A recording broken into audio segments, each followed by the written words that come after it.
Hey YouTube, it's your girl Dr. J, and I am continuing the homeschool room tour, and today we're going to focus on language arts and reading. So these are the supplemental things that we have for language arts and reading. As I told you guys, our base that we use for reading is the online program Easy Read that's based out of the UK, and for language arts it is Stanford's EPGY. So this shelf deals with, we have a lot of reference books, and we have a lot of dictionaries and thesaurus, and we always make sure to look up things in more than one place. When we're checking references, when we're checking sources, when we're checking for information, I always make sure that we check more than one space. So that's something that I want my kids to get used to. So that's something that we do. We also use these Sylvan Learning language arts success books, and they are actually really fun books for the kids, and it just has, you know, supplemental activities. We use these as a fun sort of workbook. This is a first grade book, and so you just have fill in the blank.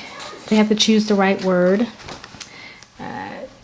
This one deals with order of events, and they are leveled really well for the kids. And these are great because if we're going someplace where one child or two children are going to have to wait for the other one, then you can just pull out those and use them. This is a neat book that we use, Suppose the Wolf Were an Octopus, and it uses Bloom's taxonomy of questions. So it has lots of books that people are familiar with, like the Three Billy Goats Gruff.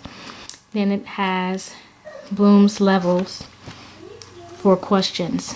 So you finally get to level 6 with evaluation. They would ask, you know, decide which character is most clever and why. Level 5, synthesis. Level 4, analysis. Then level 1, knowledge. 2, comprehension. And 3, application. So it's really good because it's books that most people have on their bookshelves, and then also some kind of cool books that, you know, most people may not have heard of, for like The Tooth Fairy is Broke. Really good book on logic and problem solving.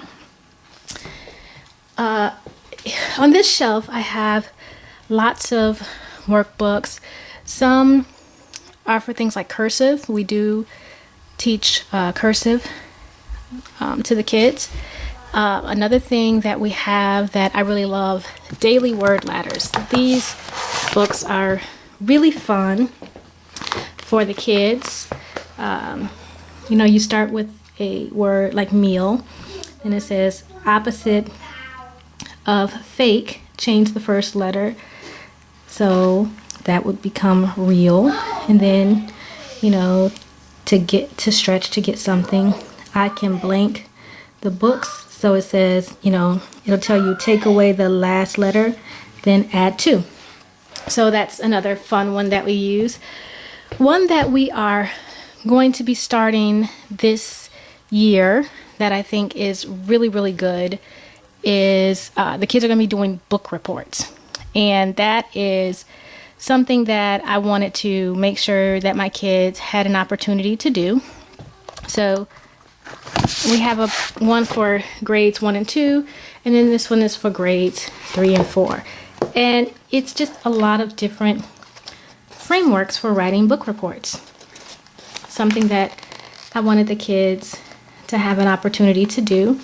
So they will, you know, choose their books, but it just talks about the different ways of writing book reports. So I think that just lots of writing practice is always going to be really good. Here we have a lot of logic-based books. We do a lot of logic in our homeschool. This one is like analogy challenges, and it just stretches the kids' levels of thinking. You know, so hen is to what, like duck is to duckling. And then start, finish, appetizer, what? So it'd be dessert. So that's something that's really fun that we enjoy doing. I also told you guys that I like to do a lot of hands-on stuff, and I am a big fan of multiple intelligences and different ways for kids to do things. So we have Montessori sandpaper letters, and we have uppercase and lowercase and cursive, and these are sandpaper letters in print. So they get a chance to do those.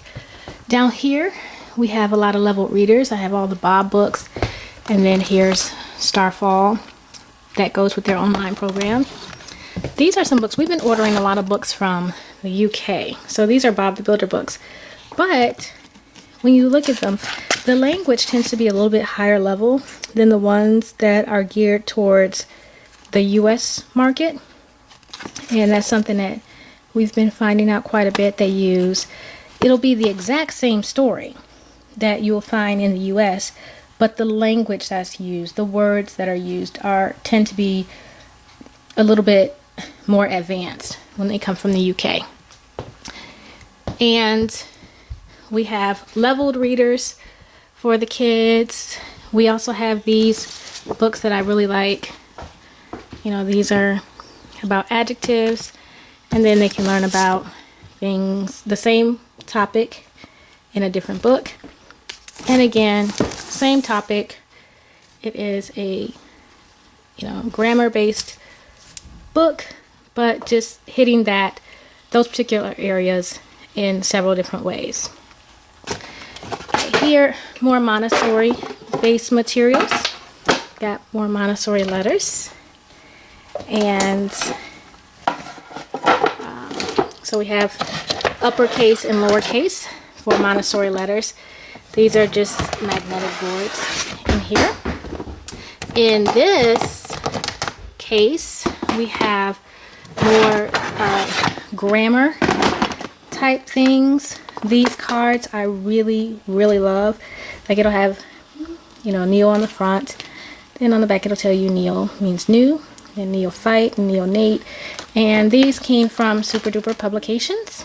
This is their 500 prefixes, suffixes, and stems. And these also came from Super Duper Publications. And these are cards like this box is metaphors and similes. So, going to a high school is a whole new ball game. Really means, so can they understand metaphors and similes? It just gives a lot of fun cards for those. Contractions, and then homophones. These story cubes are fun. You just roll the dice, and whatever dice you roll, whatever you come up with, that's what you have to base a story on. So those are really, really fun. And then this is a game called Granny's Candies, and there's a board game with it, but basically you will roll, when you roll the die, you will get an opportunity to have different grammar-based challenges. Like, for instance, if you roll the die and pull this card, it would say give two meanings for this word, and the word is trunk. So it'll be, what does an elephant have, as well as what's, on the back of a car. And then we have these type of challenges. What do these words mean? And then opposites. So it basically deals with the various types of grammar, and there's tons and tons of cards, synonyms, idioms, heteronyms.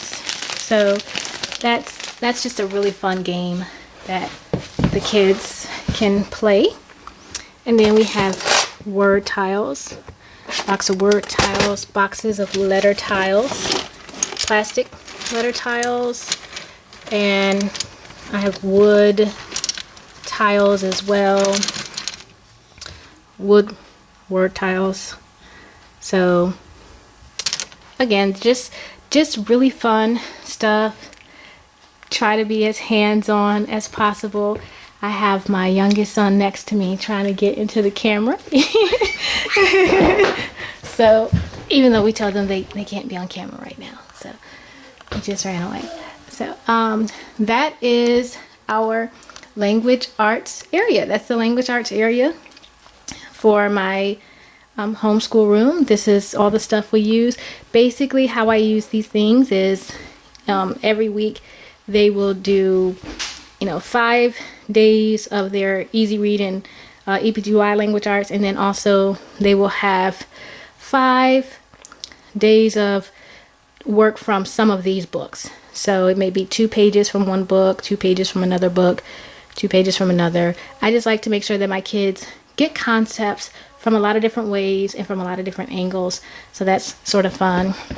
I also like to make sure that I have as much diversity as I can in our reading materials. So we try to make sure we cover lots of different things, lots of different concepts. Fun stories. I don't have my Dr. Seuss books in here. They're actually in the kids' room, but we do tons of, just try to make sure kids have a lot of different types, are exposed to a lot of different types of genres that are at their age level. Freddy the Detective is great. We are big fans of Freddy the Detective. So I hope this helps you to see kind of what we do. Those are these books are really, really good too. Building Languages by Michael Clay Thompson. These are really good books. Actually, this book I got from, this is another UK-based program, so you really want to learn English, and it goes over comprehension and grammar too in a really fun way. These books are actually from Singapore Math, word study books and enriching activities, and again, just kind of fun little books. Like I told you guys, my kids are have dyslexia, and we also have some fine motor skills issues. So some of these books we actually do orally. So we'll just say what the answers are so that they don't get too burdened with writing and things like that. So we don't just sit down and do workbooks all day. Sometimes we'll do it orally. We'll do it like a game, and sometimes they'll sit down and write. So I hope this helps, and thank you so much for your time. Bye-bye.